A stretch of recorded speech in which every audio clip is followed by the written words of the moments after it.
Hey, you. You're finally awake. Hello, everybody. Today is the day that I, Wheezy MTG, upload my first video. I was about to drop F-bomb, but I don't want to lose my channel that quick. Anyway, today I'm uploading my first video. I'm just trying to do a really quick deck tech on some nice janky budget that I built for Gwenom, the Remorseless, and I wanted to just kind of briefly talk about it, show you guys how I built it, show you some good game plans, and show you a good budget build.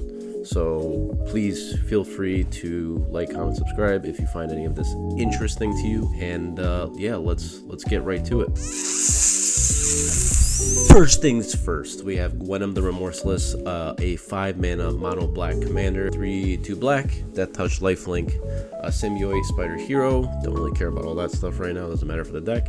When she attacks till end of turn, you may look at the top card of your library anytime, and you may play cards from the top of your library. If you cast a spell this way, pay life equal to its mana cost. I'm sorry, its mana value rather than its mana cost.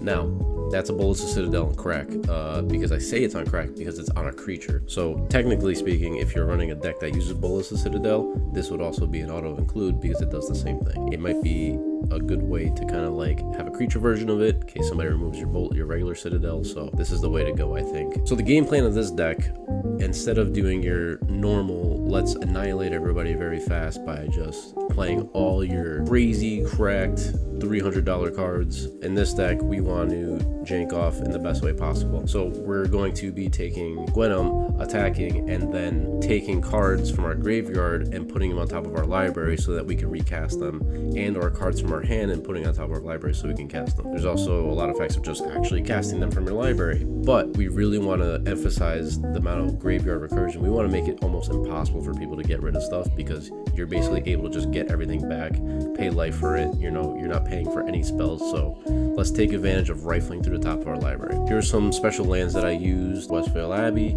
are really good to turn into a 9/7 demon, and then the other lands like Myriad Landscape is just good ramp. Have the gates in there because there's a creature that deals with the gates later on in the deck that I'll show you. You probably guess what it is if you're cracked at Magic. So with the lands, Witch's Cottage is really good, and Mortuary Mine are phenomenal includes because they allow us to do our game plan of taking a card from our graveyard and putting it on top of our library, basically for free. So having that option allows us to do our game plan. You know, somebody blows something up that we wanted, Sir Conrad gets wiped off the board. Now we can put them on top of our library and get them right back in. Great way to tag in your guys, and I think it's going to work great for this deck. Here's some other artifacts that kind of help with the deck. Demon's Horn, Paradise Plume, Staff of the Death of Magus, Prison Ring, and Towel of the Guilds all do like the same thing, in where you choose a color, it's going to be black, and whenever a player or you cast a spell of the chosen color, you gain 1 life. So you're going to be gaining life from casting your black spells off the top of your library, and a lot of the spells in this deck are lower CMC, under about 5, so you're able to get all that health back and all the life gain back, and then you're able to recast more. So I think it's a really good strategy. Brainstone's a really great way to get stuff on top of your library. You know, Candy Trail's a great include. Library Lang is phenomenal. Whenever you discard a card, you're gonna put it right on top of your library. Perfect way to just recast everything. So there's a few things in this deck that allow you to discard your hand, discard for an effect, and then you can put it on top. If you ever upgrade it, you can put some really crazy discard stuff into there. Was it Necrodominance? You can put Necrodominance in there, and you can just go absolute batshit crazy. Here are the creature choices. There's a bunch of other creatures in the deck, but this is just the main bulk of the ones that kind of just help your game plan. I don't want to go through all of them because it's just going to take a lot of time. I did this prior and I made like a 45-minute video, so I had to kind of tune it down a little bit. But a lot of these have Surveil triggers. Surveil's our second game plan, so we want to make sure that we're getting stuff into our graveyard so then we can bring them back on top of our library and rinse and repeat and just keep kind of doing the cycle. So you just keep doing the and everything's going to work out really well for you. Paying life, getting triggers, getting Surveil triggers, putting instants and sorceries on top of the library, putting creatures, putting artifacts up there. Sir Conrad's a great way to win the game. You know, ends the game, does his thing. Diamond Mare is another one of those spells where you cast a black spell, you gain life. So really good way to to deal with this. Mind Slicer, another fun one to just discard your hand, allow you to have things, effects that readjust it to the top of your library. So that'll work good. Enchantments, these are some just good includes. Gontes is a phenomenal enchantment. Greed, Font of Agonies, Call of the Ring, all phenomenal includes, I think. A lot of them deal with paying life, and the deck's all about paying life, so we want to make sure that we're getting our triggers or benefits from using our life. Font of Agonies is a great way to also have removal on basically everything you do, because this whole deck's about paying life. Call of the Ring, really good for just making your commander unblockable. Gwenom goes in, swings hard, people just shit their pants. So you can't go wrong with it, you know what I'm saying? And on top of that, you can also draw a card with it, so hey, that's not bad. I mean, at the end of the day, drawing cards don't matter too much in this deck, and life doesn't matter, and discard doesn't matter. People can do whatever they want to influence you or mess your deck up. At the end of the day, you care about stuff being in your graveyard, getting on top of your library, and rifling off the top of your library so you can just win the game by killing people with all sorts of life drains. Or Conrad's a great way to win. Control the board. Here's some other extra good cards that I really like. I'd like to just talk about. One with Nothing. This is a deck that I can actually include it with it and be happy about it. You're gonna want to discard your hand at some point, so then you can recast the stuff from the top of your library without paying their mana cost, rather than actually hard casting it, because who does that? We don't sit here, we don't hard cast shit.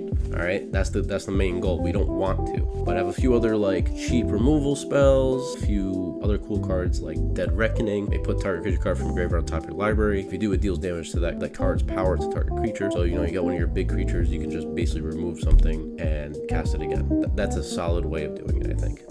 Agonizing Memories, phenomenal card. You target yourself, you don't care about everyone else discarding, you care about you discarding. You discard those cards or get rid of them, and you put them on top of your library. Now you can hard cast those cards you accidentally drew. Agonizing Memories allows you to not hard cast those cards, so now you can put them on top of your library and cast them with paying life. So great way to do it in case you ever, you know, draw into one of your best cards that cost 8 to 9 mana. Speaking of 8 to 9 mana, we got your board wipes here. Mephitic Vapors is really good for getting rid of tokens, and the Surveil 2 is really good in this deck. Obviously, Surveil's our second main theme here. We want to get stuff into our graveyard so that we can bring it back and put it on top of our library, and or we just want to rifle through the top of our library. If there's a lot of lands, a lot of swamps on there, we want to get rid of them. We don't want to run into land block or a dam, they like to call it, and we just don't want to deal with that. So being able to manipulate the top card of your library really helps in a deck where you're playing from the top of your library. Ingruk's Wake and Plague's Wind are basically the same thing, just one of them allows no regeneration and the other one destroys planeswalkers. We're not hard casting it, we're paying life for it. We can do it. Let's go, baby. Yeah, we don't need to hard cast this at all. We could literally, the turn you get Gwyneth out, you can pay the life and just obliterate everyone's board. That's phenomenal. Toxic Deluge is good when all else fails. Here's a fun combo that I mentioned on one of my videos, but I actually kind of fine-tuned it to be cheaper and a little bit more efficient. It's still janky as hell, but I love that about it. It's so fun. So what you're going to do here is you have a sacrifice outlet. You can have any other sacrifice outlet. If you have most of the cards for the deck and you don't have these two, you can have Ashdod's Altar, Phyrexian Altar, anything else, it's going to work good. So you can use these guys. You sacrifice your Cauldron Familiar. Pitiless Plunder will be really good because now he creates a treasure, and you can use that treasure to pay the ability for Haunted Crossroads, which costs 1 black mana, and you can put the Cauldron Familiar back on top of your library, recast it. Each one loses 1 life, you gain a life. Now you're just netting life, everybody's losing life, and then you sack it again, rinse, repeat. Literally doing that. That's literally, like, every time you play the deck, you're gonna be, and people need to understand that that's how you play the deck. So you just say that when this combo comes out. You call it the combo, so that's a fun way of doing it. Mortuary is also another good replacement for Pitiless Plunder and Haunted Crossroads. If you don't have those two, Mortuary and Cauldron Familiar and Viscera Seer is a 3-card combo, so that's also another good way to end the game, because that just literally puts any creature that goes from your graveyard from play on top of your library. So hey, what do you know? It's basically a way for you to just get all your shit back. Nobody's killing anything you got. You're just gonna get it back. Exile is probably your worst enemy, but even then, we have stuff for that, in which we have Kaya's Ghost form. Look at that. Look at it. Literally have exactly that. We have Swiftfoot Boots, swing right away with Gwenom, do a shit ton of damage. She can't be targeted. That's all we need just to get our trigger off, and hopefully no one kills her or blocks her, but that's why we have all these other protection spells. You know, until on a turn, when it dies, return to the battlefield, create a treasure. Quick intermission.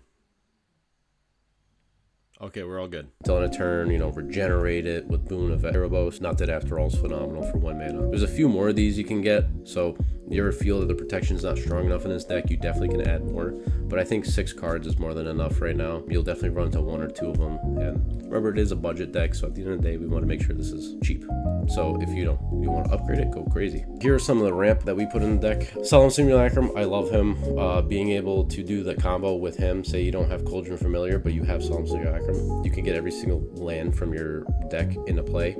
And then you can also just draw every single card. So eventually you'll get Cauldron Familiar. So Solemn Simulacrum kind of goes in the combo, but he's there, and he's a great way to play. Anything that has like death triggers would definitely work really well in this deck. Wayfarer's Bauble, just a solid, pay 1 life, pull it off the top of your library, or if you have it in hand, turn 1, play it. Vial of Galadriel, I really like to defend this card. This card is really good, especially in a deck where you're paying life to do things, and you get less than 5 life or 5 life at it.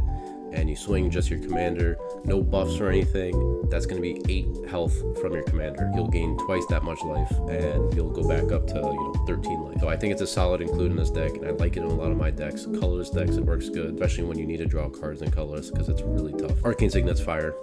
What else can we say? I mean, come on. Arcane Signet. Dark Ritual, you can't go wrong with it. Soul Ring, phenomenal card. Pitiless Plunder, also phenomenal card, which is also part of the combo. I consider it a little bit of a ramp, because when you start killing shit, you start getting money. Bantu's Monument also goes with those other cards before, and could be really cool in the combo where you can just gain infinite life and drain people. If you do not have Cauldron Familiar, but you have another creature, or like Solemn Simulacrum, you can replace Cauldron Familiar with Bantu's Monument, because whenever you cast a creature spell, each opponent will lose 1 life and you'll gain life. You'll just infinitely drain people.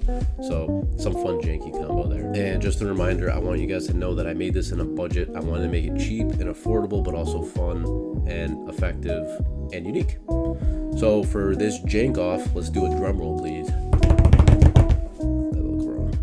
We got Gwenom the Remorseless coming in at $48.99. So $48.99, phenomenal price, I think, for a deck like this. It is fun. It's almost like a mono black precon. You can go to town with it. It's got a few expensive cards, but that are like $4 or $5 a pop. You don't have to go crazy. And even if you took those out, the deck would be way cheaper. But I think for this new card, without any new spoilers, I mean, this is before the rest of the spoilers come out for Spider-Man. So there's probably more cards that are going to go right into this deck that just work well with Gwenom and that pair well. But I think for what it is, this would be such a fun deck, guys. Oh my god, like, look at it. The art is...